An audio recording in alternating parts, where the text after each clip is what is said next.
let's turn to the parables of Jesus and discuss the way that Jesus used stories to undermine or to go beneath the radar of received perceptions or stereotypical ideas. It's very subtle. It's very wonderful. It's like genius. It's brilliant. Because if you give rules and regulations, then people are almost forced into an oppositional response. You either go with it or you don't. And it's a question of authority and control, sometimes manipulation, stuff like that. But when somebody tells a story, you're just interested and listen. And it's like a slow release medication. It does its job, but it does its job long term and later and more thoughtfully. So it goes underneath the radar of what you expect. So here's a wonderful instance. So I'm going to talk about one of the farming stories that Jesus told. He tells the story of the parable of the sower, which is all, very, very well known. And it's rightly so, because it's the only one really that comes with a full and complete explanation of why Jesus told stories at all. So that's really worth reading by itself. But he follows that up with another story, which is the story of the wheat, the weeds among the wheat, or is sometimes called the wheat and the tares. And this is two sowers. One is a sower who sows good seed to grow good wheat, and an enemy who sows weeds among the wheat. But let's start with a deep thought, and you can reflect on this as we discuss this later. Here's the thought. You will know when you've reached spiritual maturity, when your beliefs no longer require everyone else to hold them. Okay. Jesus told a story, and so much of the history of the world, I'm serious, has been challenged and reshaped by those apparently innocent little folksy stories. Here comes the story. The kingdom of heaven is like a man who sowed good seed in his field, but while everyone was sleeping, this enemy came and sowed weeds among the wheat and went away. When the wheat sprouted and formed heads, then the weeds also appeared. The owner's servants came to, didn't you sow good seed? Where did the weeds come from? An enemy did this, he replied. The servants asked him, do you want us to go and pull them up?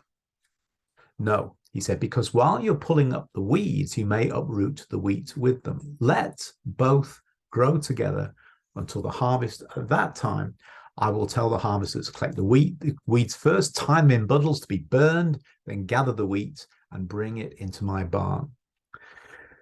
Now, that word translated weed or tares is thought to be darnel, which is a ryegrass that looks very much like wheat early on.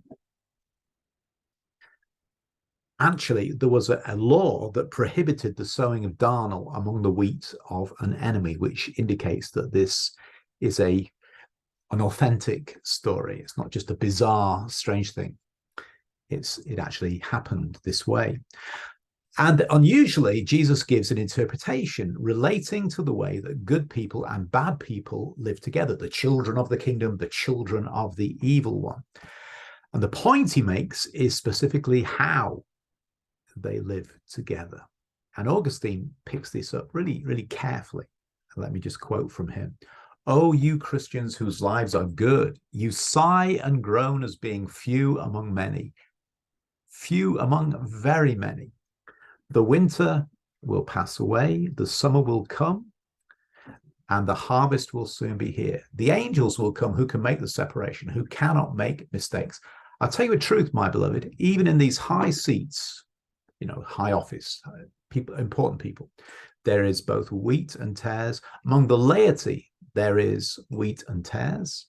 Let the good tolerate the bad. Let the bad change themselves and imitate the good. Let us all, if it may be so, attain to God.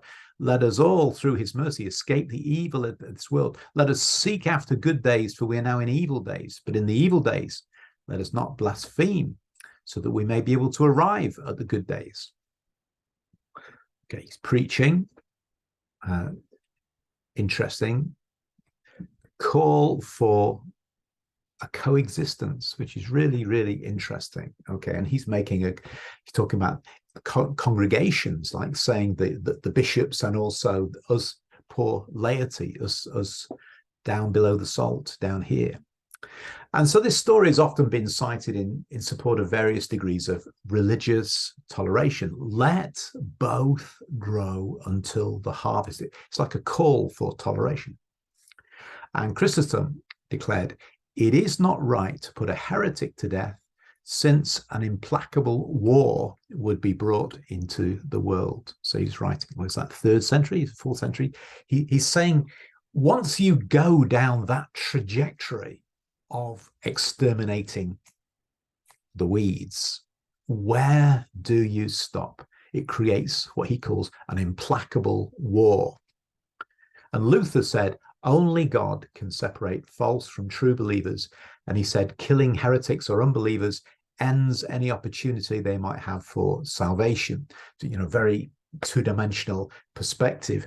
And this is, you can check the link for this quote here, but I'll just walk past it because he wasn't consistent with this interpretation. He said, let the good live with the bad. Let's just do our business while we're here. But as Luther went on, he was called into more and more political decision-making for which he was not qualified, experienced, or knowledgeable. And so he made very, very bad decisions. And it's like being promoted out of your ability. He was very famous, and he was justly famous, and he was a brilliant writer and a brilliant preacher, but he wasn't a brilliant politician or diplomat. There were all kinds of areas where he got it wrong. But this was his biblical interpretation where he was really good, really strong. And he said, if you, following Chrysostom, really, only God can separate the false from the true. That's the point. Leave it to him.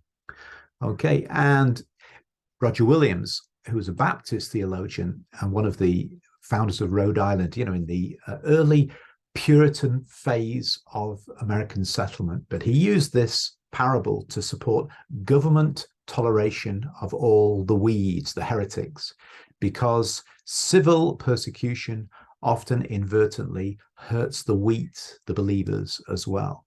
And in the end, he said, it's God's duty to judge, not man's. And this was a push towards the separation of church and state. We don't want the state to be involved in sorting out who's in and who's out. Now, we don't live in a society that condemns heretics to death, though there are some areas in the world where a view more or less prevails. We do, however, as Christian communities, find it difficult to live in peace with those who think differently. Right? And if you disagree with that, then I've got a plan for you. Go to the internet and plug in the search engine, the name of your favorite preacher. And then, just for a moment, put the word heretic after his or her name. And you will be amazed at all the stuff that comes out, because we just do not get on with each other. And there are more Christian denominations, more Protestant Christian denominations than ever before. I believe it's over 46,000 separate denominations, all thinking that they are the bees and these. And you're thinking, oh, how do you do it? Okay, how do you stop this? Well, this little story provides a way. So there are more denominations now than ever before, and there's a proliferation of bogus teaching, fake messiahs, and a huge array of arrant nonsense all over the internet and a vast range of countries. And Christianity has got so mixed in with, say, one totally random example, patriotic flag waving. the designation of Christian has all but lost its meaning, or acquired so many new ones, so many additional ones, that it amounts to the same thing. So everything within me cries out for intolerance. No, I don't want to be part of any of this. Come out and be separate. It says that, doesn't it? That's the Bible. But once you do that, it just means more denominations, more division, more of the same. So if I am to hear the words of the story, I have to find a way to move in the opposite direction, where we learn to live together and learn to think differently together. Is that possible? Otherwise, my default position to people who are different turns from compassion to contempt, and I become less like God and more like the Godfather. And religion becomes a cruel distance maker, pushing from the table people who aren't part of the brotherhood, who don't march in lockstep with me and us. There has to be something past a dualistic perspective. And this is where this parable goes. Okay, so may God bless you as we reflect on this word now and learn to live in its truth. Amen. Amen. God bless.